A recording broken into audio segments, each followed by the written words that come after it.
So I lived in Kenya for about 6 months. I got to experience things that I didn't know I'd experience, and it opened my eye to a lot of things within my home country and Africa in general. So I'll just go through a couple things that I went through, the good things, also the bad things, and I'll just let you know what my experience was like. So first off, we'll start with why I was there in the first place. So if you can't already tell from my accent, I'm born and raised in the UK, and I've lived in the UK my whole life. I'm from Birmingham, yeah? For a 6 month period, I went out to live in Kenya to play football. A lot of people thought I was mad for doing that. I had a goal in mind. I still have a goal in mind, but I'm gonna keep that to myself for now. Hopefully, time will tell. I went out there and yeah, I played football in the Kenyan Premier League for 6 months. Was it successful? I mean, we won the league.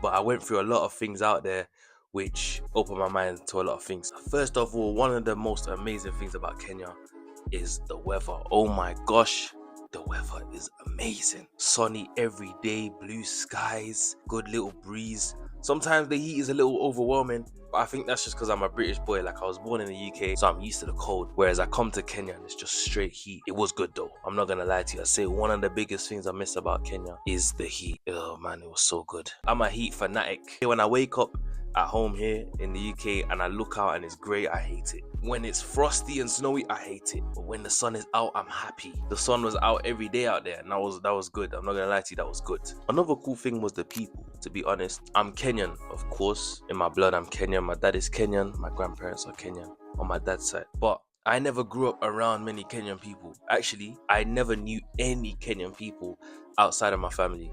So growing up, I was around no Kenyans besides my dad and my uncle, and they never spoke Swahili to me. So I never really got the full Kenyan experience. I never really got to experience so many Kenyan people in my life. So for the first time, I was around just Kenyans, and what I noticed is a lot of them are very welcoming, very cool, very laid back, and quite helpful. The guys that I was around, my teammates, they were very helpful, integrating me with the team, not making me feel like I'm left out.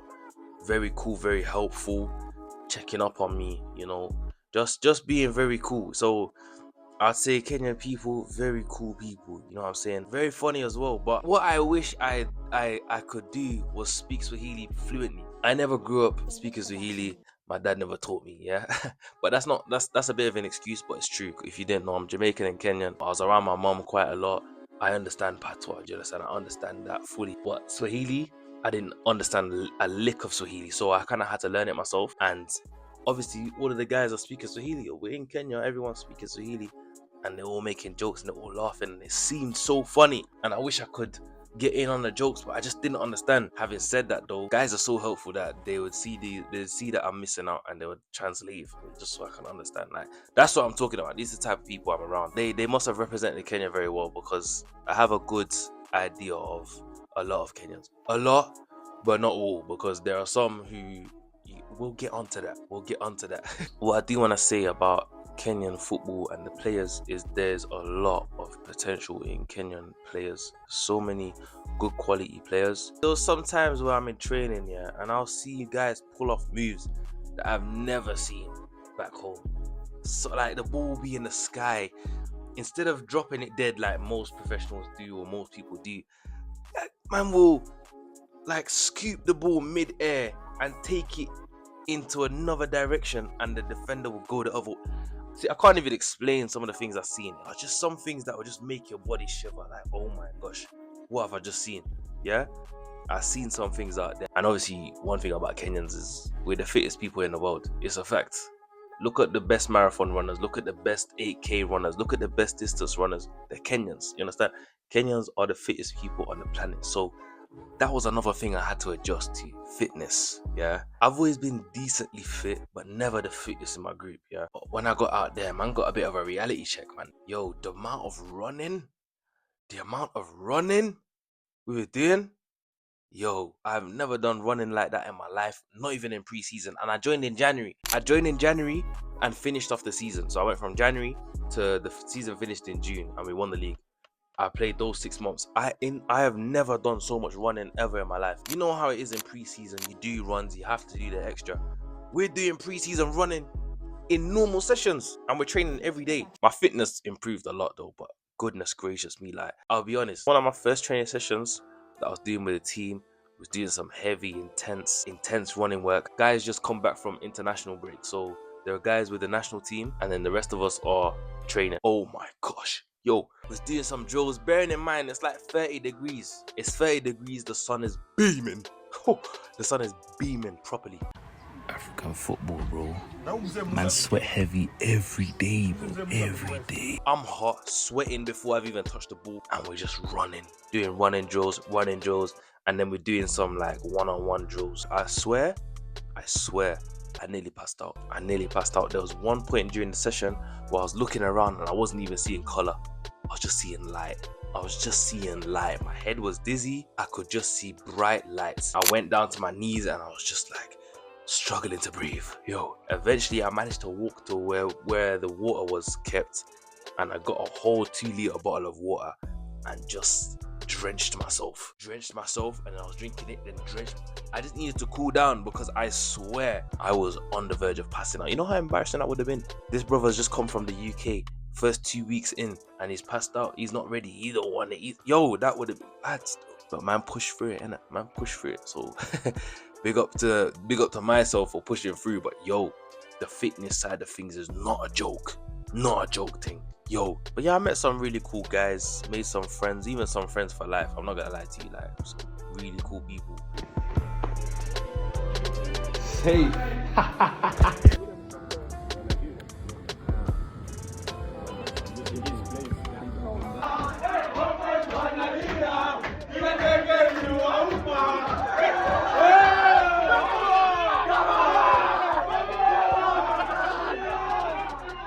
I wanted to connect with Kenyan people my whole life. I'd never really been around Kenyans, but finally I was around Kenyans from the motherland itself, and they were really nice. Also, fresh food, fresh fruits. These are things man take for granted, because obviously in the UK a lot of the fruit is imported because we can't grow them. We can't grow them there, innit? But yo, the fresh fruit, you know, the tea. I love tea. I drink tea every day, but the tea out there, levels. Yo, the tea back home is levels. I'm not gonna lie, and we love tea in Kenya, so that was good as well. Yeah, but I will say this is a very unpopular opinion that I have. But ugali is trash. I don't like ugali. I have not liked ugali for a very long time. So me and ugali, we're not friends. We will never be friends. But chapati, you're welcome. Chapati, I will eat all day. Rice, I will eat all day. Ugali, give it a rest. Yeah. Tulia. So I've been talking a lot of good, but yeah, it wasn't all sunshine and rainbows. There's a good little bit of corruption out there. No, I don't want to get into the details. I think most Africans know that a lot of our countries, corruption is just within the DNA. Unfortunately, I feel like it's been passed down through colonialism, through, I don't even know, tribalism or whatever, but there's a lot of corruption within the country. So you can pay off policemen with bribes, make them turn a blind eye to when you're doing wrong and stuff like that. Like, it's not great. And there was a lot of political turmoil when I was living out there. People were protesting against the government, protesting against the president. People were getting shot in the streets while I was out there. I didn't see it personally, but I was within close proximity. Like, I was living in Nairobi. I wasn't too far from town, and people were getting shot. Tear gas was getting thrown at people. Sometimes people were struggling to even get home without dodging tear gas and craziness. That was a bit mad. Yeah, that was a bit mad. I'm very much pro-Africa. Like, I want to see Africa do well. I want to see Africa be in a position where it's supposed to be. Africa's been pillaged throughout the years. Even till now, it's still getting pillaged by Europe and other entities. I just want to see Africa where they're meant to be. So I don't want to dive too deep into the negatives, although they were there. I'm trying to focus more on the positives, but in that same light, I'm not gonna lie to you.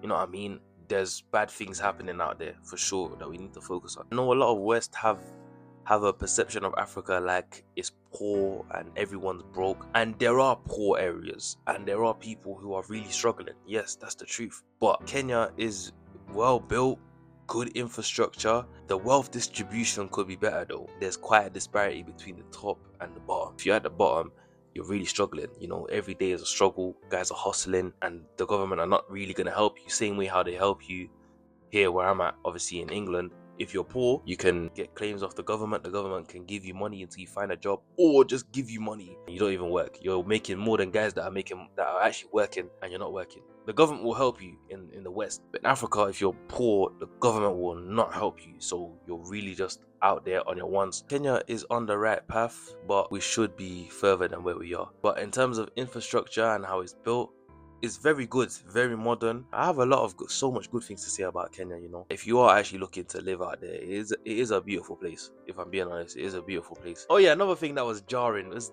like the electricity would randomly shut off sometimes. That was a bit annoying. I'm very much used to having electricity 24/7, always. Wi-Fi is working, everything. Electric just shut off in the whole block. You see, there's no lights. Electric gone. But yo, those blackout periods. Yo, sometimes man's blacked out like half of the day. I can't do nothing, you know. And it made me realize I'm so dependent on the internet and electricity. It's crazy. But that's just the world we live in today. So when you get shut off for like half of the day, oh, I don't even know what to do. But yeah, overall, quite a positive experience. I'm happy that I went for it. I tried it. It didn't end up working out as well as I thought it would, or as well as I wanted it to. I wasn't playing as much as I wanted to, you know what I'm saying? I went through a couple things which I'm not going to talk about personally. I learned that I'm very much a family person, and I went out there by myself. Don't speak Swahili too well, you understand? My Swahili is poor. I was out there on my ones, you know. Sometimes my dad is out there, but he has a life as well, so he had to be back home. It was a bit difficult for me, so I realized I'm very much someone who loves to be around family. You understand? So I think that was the thing that I struggled with the most, is the loneliness sometimes. You know, it was difficult. It was difficult for sure. Having said that, I'm definitely happy I took the opportunity and I gave it my all, and I tried something, you know, I tried something. But yes, Kenya, beautiful country, beautiful people, and I wish nothing but the best for Kenya. I'm always going to be Kenyan, you know, and one day, hopefully I will speak Swahili fluently.